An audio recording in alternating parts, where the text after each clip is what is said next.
A sexta figura que nós vamos examinar é a figura da desídia, prevista lá na linha E da CLT, uma figura bastante comum, né? Bastante comum nos processos trabalhistas. Por quê? Porque é uma figura que tradicionalmente está ligada à ideia de desleixo, preguiça, má vontade por parte do empregado. É aquele empregado que não cumpre adequadamente o seu dever principal, que é prestar trabalho. O empregado se usa de subterfúgios, ou de corpo mole, ou de outros artifícios para não desempenhar adequadamente a sua obrigação principal. E por conta disso, comete atos desidiosos que podem ser passíveis de despedida com justa causa por parte do seu empregador. O que nós temos que ter em mente em relação à desídia é que, como está escrito ali no nosso material, ela é caracterizada por um somatório de pequenos atos, de pequenas faltas. Em um determinado dia, o empregado chega 10 minutos atrasado. Em outro determinado dia, o empregador falta ao serviço. Em outro dia ainda, ele faz corpo mole e acaba atrasando o andamento da esteira de produção da empresa e levando, por exemplo, a perda de algum material, etc. e tal. Ou seja, o empregado vai cometendo ao longo do contrato de trabalho uma série de pequenos atos que, ao final, irão caracterizar a justa causa da desídia se tiverem sido objeto de punições anteriores. É por isso que eu costumo brincar com a desídia através de uma figura chamada copo da desídia, né? Por quê? Porque a gente fala muito em falta gota d'água, né? Essa foi a gota d'água, essa foi a última falta que você praticou. Pois bem, na desídia, na figura da desídia, nós temos um copo. Copo que é enchido pelas pequenas faltas praticadas pelo empregado, desde que punidas. Ou seja, para o empregador encher esse copo da desídia, ele precisa previamente estar punindo o seu empregado. Por quê? Porque se o empregado comete a falta, ou seja, se a gota cai, a falta do empregado aqui é representada pela gota, se o empregado comete a falta, mas essa falta não é punida, essa gota não cai dentro do copo, ela cai fora do copo. E a gota que cai fora do copo não enche ele.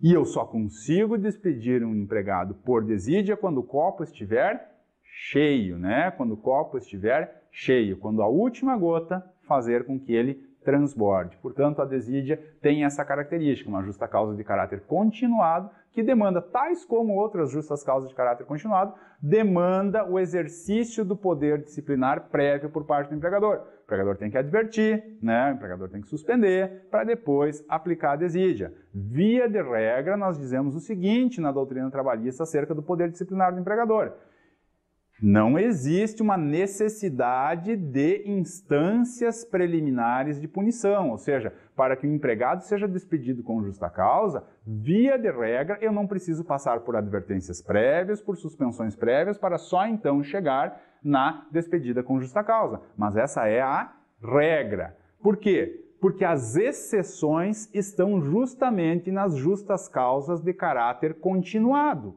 Por exemplo, desídia, negociação habitual com prejuízo ao serviço, indisciplina. Essas situações normalmente exigem sim que o empregador passe por essas instâncias prévias. Na desídia, nós jamais vamos compreender uma justa causa como caracterizada se não enxergarmos dentro do processo advertências e suspensões prévias àquela despedida. Por quê? Porque aquela última falta, por si só, isoladamente considerada, ela não é suficiente, né? Não é grave o suficiente para caracterizar a justa causa. Portanto, lembrem-se sempre, temos que encher o copo da desídia, né?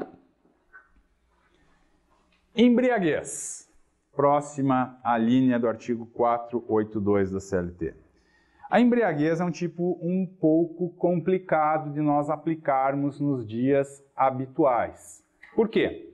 Porque ela se divide em embriaguez habitual, aquela que tem um caráter de permanência, e também na embriaguez ocasional, mas que prejudica o andamento do serviço por parte do empregado.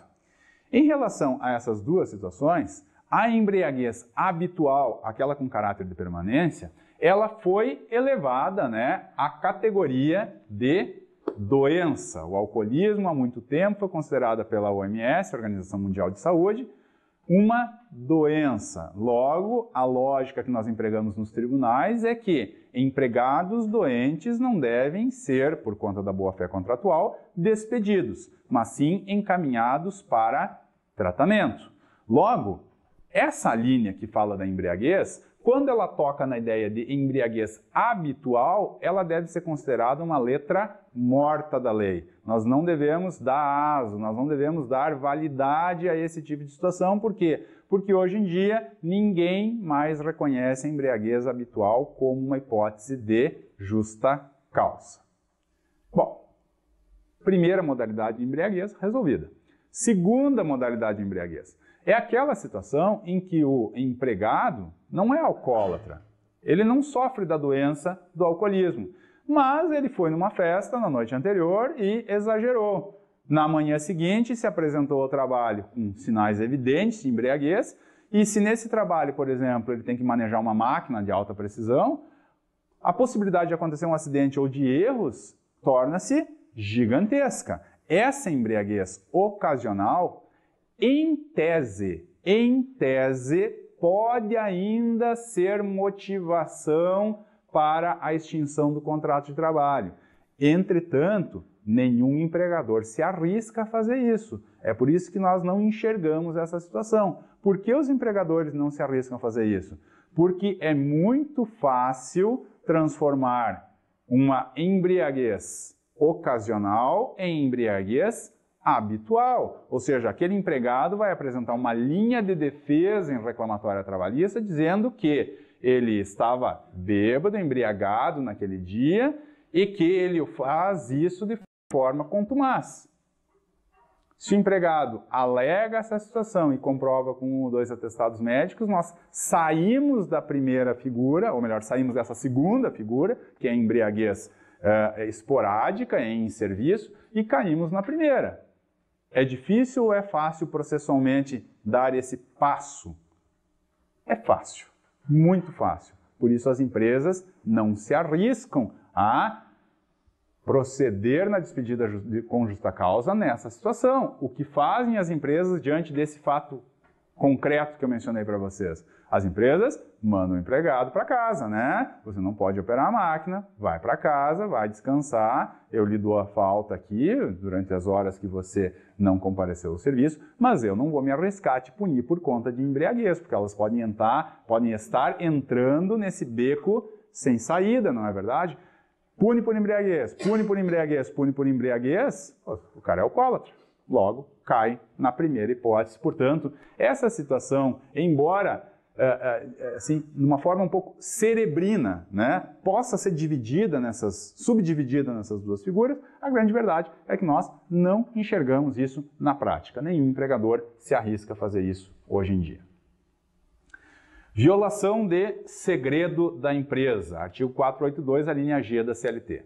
Essa modalidade de justa causa, ela está representada pela quebra do dever que alguns empregados têm, não são todos, são basicamente aqueles empregados que desempenham funções especiais dentro da empresa, funções de confiança ou funções técnicas dentro da empresa. Essa justa causa está, portanto, vinculada a esses empregados que indevidamente quebram o seu dever de sigilo em relação a produtos desenvolvidos pela empresa, a serviços prestados pela empresa, a técnicas comerciais aplicadas pela empresa, ou seja, aquele empregado que dá com a língua nos dentes, que tem conhecimento privilegiado da sua empresa e que dá com a língua nos dentes para a concorrência.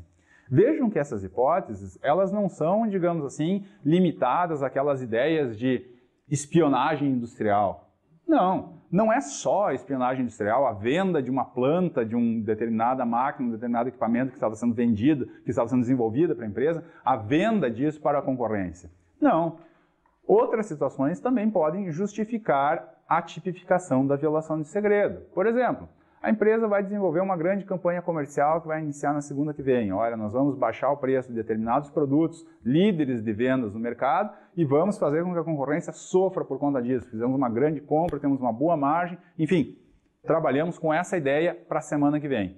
Uma semana antes, ou seja, na semana atual, o patrão, o empregador, é surpreendido com o lançamento de uma mesma promoção, né, por parte da empresa concorrente. E ao investigar o porquê que isso aconteceu, ele descobre que um dos seus gerentes ou um dos seus auxiliares acabou divulgando essa estratégia de venda, essa estratégia de marketing, essa estratégia de negócios da empresa. Essa situação também caracteriza a negociação habitual, certo? A violação de segredo da empresa.